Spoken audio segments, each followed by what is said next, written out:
Hello everyone, Sergio Tiffy here, and welcome to the episode number 4 of Cracking the Code, the space where we dive into meaningful conversations, valuable insights, and best practices that just might be the missing piece to help you take your business to the next level.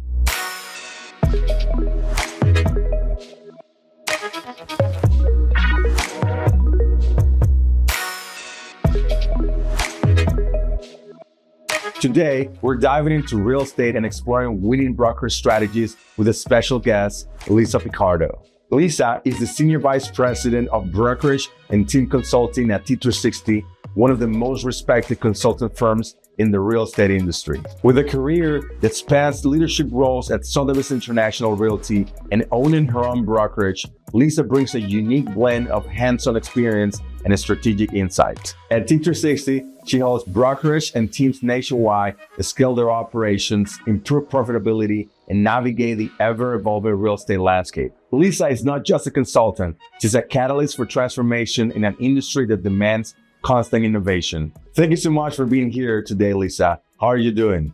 I'm awesome. Thanks for joining. I really appreciate your presence here. You're a great leader in the industry. So I have a couple questions for you. Then this podcast will go out to all of the followers that we have in the channel, team leader at Brokerages, which also happens to be your clientele, right? So you led some consulting efforts through North America's most recognizable brands in real estate. So tell us a little bit more about yourself, your journey, and what are you working on right now? Sure. Yeah. I've been with T360 for about 3 years. We are a consulting company in the residential real estate space. We like to say we work within that white picket fence.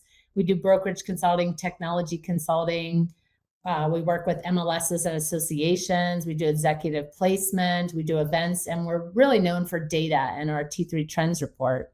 So prior to joining T360, I started my real estate career in 2005. I had a vacation home in Vermont and thought it'd be fun to get my real estate license. I thought I'd flip houses. I quickly learned it wasn't a flip it market.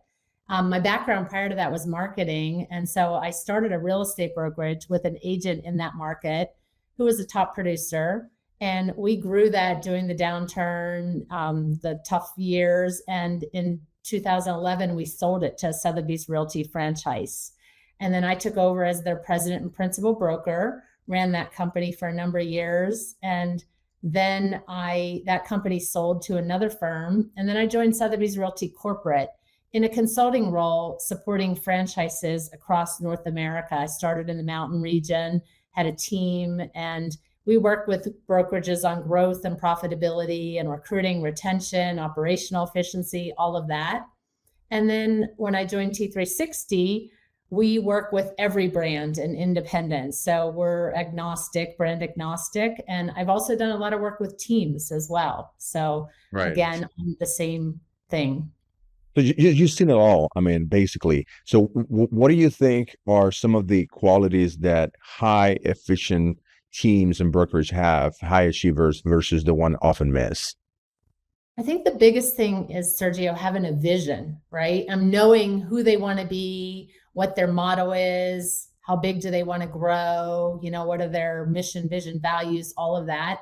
I think a lot of leaders come into this and they're like, oh, it'd be fun to run a brokerage, but they don't really know where do they want to go, right? So it's getting strategic about that. Like there's a place for every type of model. I mean, you could be a 10 agent company or a 10 agent team up to 5,000, 10,000, 20,000, right? And greater. So it's really knowing where you want to go. So that leads me to my next question, which is structure versus chaos. When teams and brokers feel that they're stuck in the weed, usually they say, okay, we have to grow more. We have to create systems. When do you feel is the right time for a team or a brokerage to create systems to scale? I mean, out the gate would be part of it for sure. And I think about this as when my company sold to the company that acquired me, they had grown and they had acquired all these different companies in all different markets. And every company had different systems, right? Everybody was using different forms. Everyone had different comp plans. There wasn't an intranet or a Dropbox or anything of shared files. So I think from the beginning, you have to start to think about like, what do you want? And as you're rolling in other companies or growing or recruiting agents, you have to put those systems in place, right? Identify bottlenecks. What are the tasks that are repeatable, that can be done or automated? Where do you need support? What I think one of the mistakes so many leaders make is they try to do everything themselves, right? They're not good at delegating. And so that's part of it, is building a team, delegating.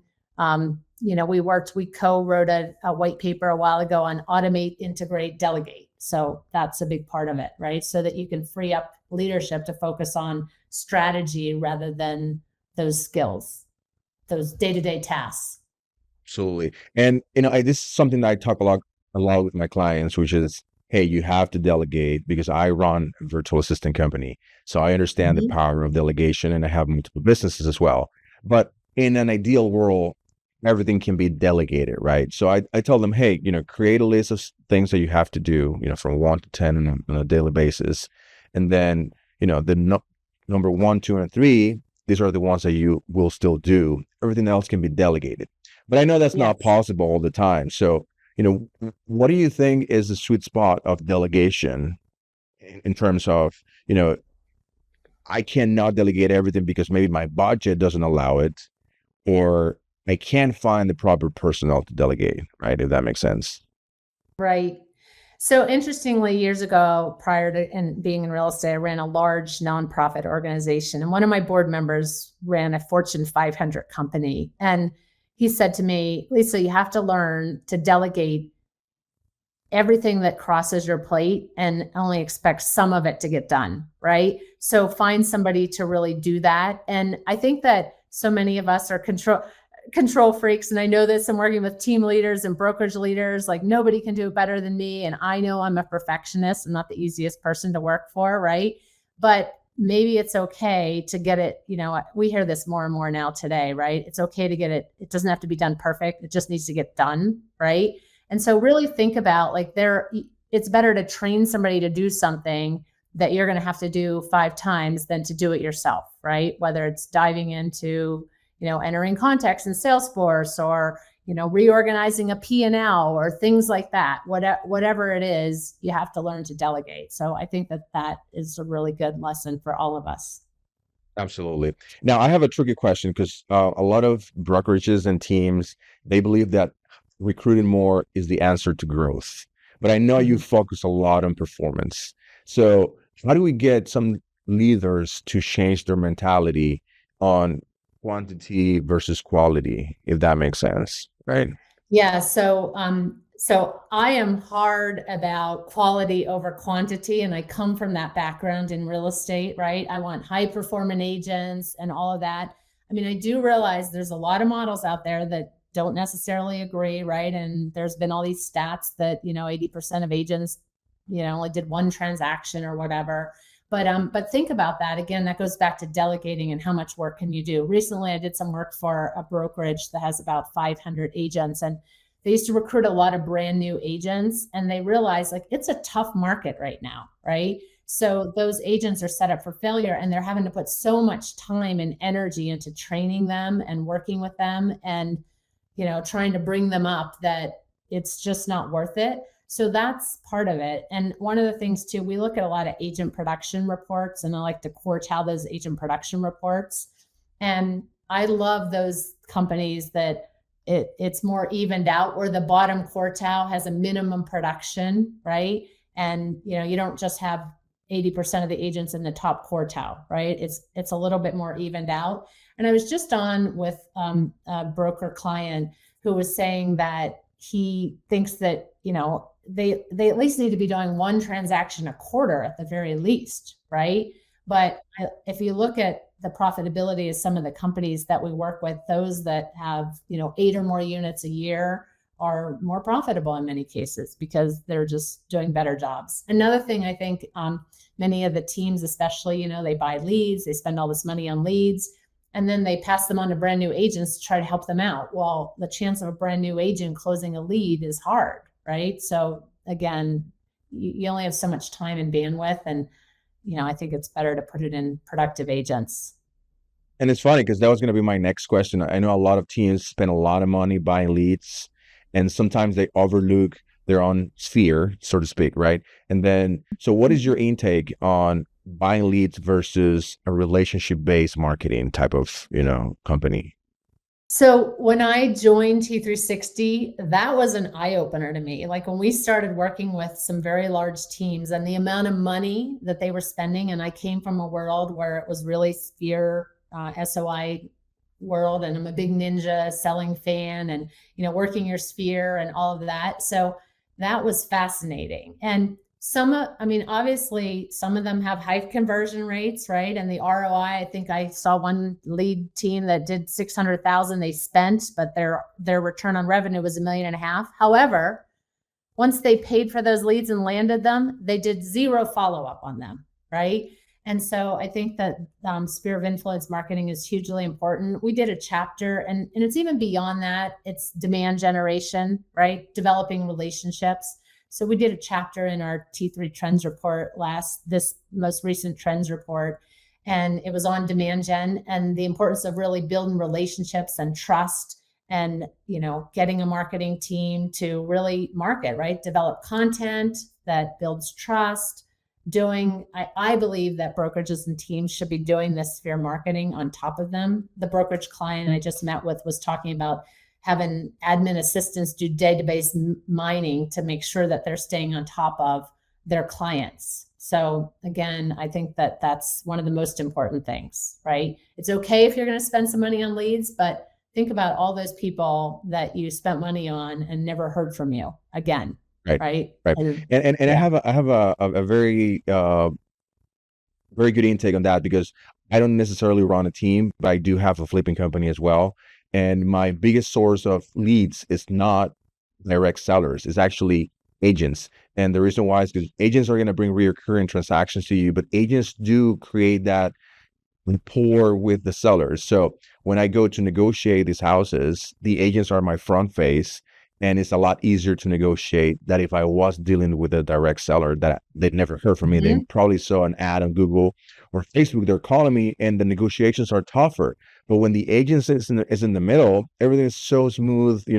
They go with the flow, they trust their agent. So I just think is fabulous that some team leaders and brokerages and flippers and you name it try to have as well a relationship-based marketing strategy in their company. You can have both at the same time, honestly. Yep, for sure.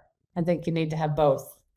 Yep. So some of the tips that you have for brokerage that want to become more efficient, like some very basic tips that you may want to have for them. So, of course, one of the things right now that we see is the growth of the virtual brokerage, right? And there's still a lot of traditional brokerages that are holding on to a lot of square footage. And if I were going to do it again, I think there's something in between, right? Like you can have a smaller storefront. You don't need a desk for everybody.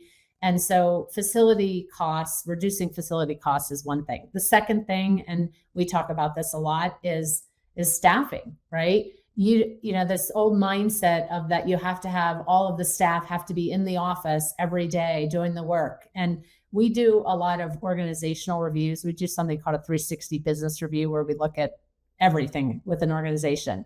As part of that, we look at their org chart, their job descriptions, how much they're paying their staff, all of that. And nearly every company, we're recommending that, they can outsource, they can use VAs. We actually recommend VOOV quite a bit. We're big fans. So that's one of the pieces that we believe that there's an opportunity, and there's still really a lot of traditional brokerage set in that mindset that no, our agents want that person in the office and they have to be sitting here. And so anything that's not client facing, we feel can be outsourced and can be outsourced. You're almost reading my mind, because I was going to ask you about that. What's your intake on remote work and outsourcing in general? Because I know, some of the biggest costs for leaders, it's actually employees, right? It's their workforce. And if that can be cut to a third of the cost, magic right away, it increases their bottom line. Now, I talk to a lot of leaders out there. They're fearful about working with someone remote. In general, how's it been your experience? What do you think about that? How do these leaders break the ice into, okay, I have to try it? What do you tell them? Yeah, I think that, I think even internally, like I've been working with a remote brokerage coordinator through you guys now for over 2 years or 3 years, but we're all remote, right? All of our consultants are remote. And so we just, I think it's important to get on Zoom and, have these daily huddles and stay connected and stay on top of it. It's important to have job descriptions. It's important to understand workflow. I mean, I've been remote since, even since I took over running the company that acquired mine. They were all, they were in a vast geography. And so I always had remote meetings back then. Like every office manager would get on and be remote. They weren't out of the country, but they were still, in different offices, and we would stay connected. So I think that that's just important. I mean, there are certainly, times where you need somebody sitting in an office, but less so for sure. So in today's day, Yes. I get it. So, well, this has been wonderful. And for people that want to know more about you and your company, T360, and all the services that you guys offer, where can they find you? How they can connect with you? T360.com. You can use the numbers or the spelling, T360.com. I'm Lisa at T360.com, and check out our website. And we're of course on LinkedIn and Facebook, and find us on Instagram. Next week we're having a big leadership summit that's a big industry event that we're excited about as well. So, and we really appreciate you guys, and VOOV, thanks for helping make our jobs easier. And then we appreciate you back. Well, thank you, Lisa. Thank you for your time, and you'll have a good day. All right. Thanks, Sergio. Bye-bye.